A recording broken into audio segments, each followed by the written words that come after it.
Chapter 7. The Judge. In the spring of 1936, Mrs. Saposon wrote a letter to her husband. Dear Ernest, she wrote, you have been very kind to me. You are a good and strong man, but I must tell you that our marriage is finished. I am in love with King and I want a divorce. Don't be angry. There is nothing you can do. I will never forget you, but I have to be free. Ernest replied immediately. Your letter arrived this morning. I will do what you ask, but I will never stop loving you. And if you needed me, I will always be here. That night, the King and Wallis meet at a small restaurant in Piccadilly. Edward read Ernest's letter again and again. That's wonderful news, he said. Nothing can stop us now. The next day, when Edward came down to breakfast, Gordon Lang, the Archbishop of Canterbury, was waiting for him. Good morning, Gordon, the King said. How nice to see you again. And what can I do for you?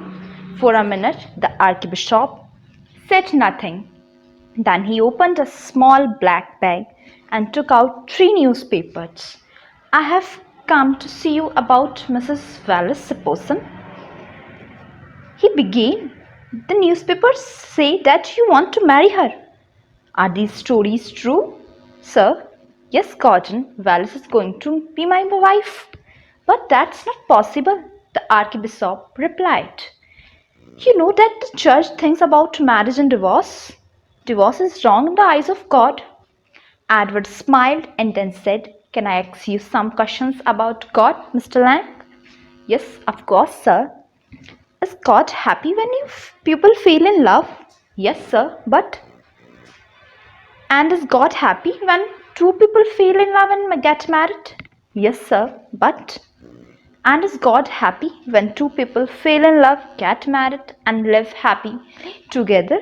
Yes, sir, but then Archbishop Wallis and I will make God very happy. We are in love, we will get married and we will live together happily. But you don't understand, sir, Mr. Lang replied. The church says that divorce is wrong. Mrs. Saposon cannot leave Mr. Saposon and then marry you. You must forget about her and find another woman. Please, sir, I must ask you, think again. That is not possible, Edward said softly. When Wallis is free, I shall marry her. There was a long silence. The Archbishop looked down at the floor and shook his head. You are making a big mistake, sir, he said. The church is very strong and we will not have this woman as our queen. Suddenly, Edward stood up, his face red and angry.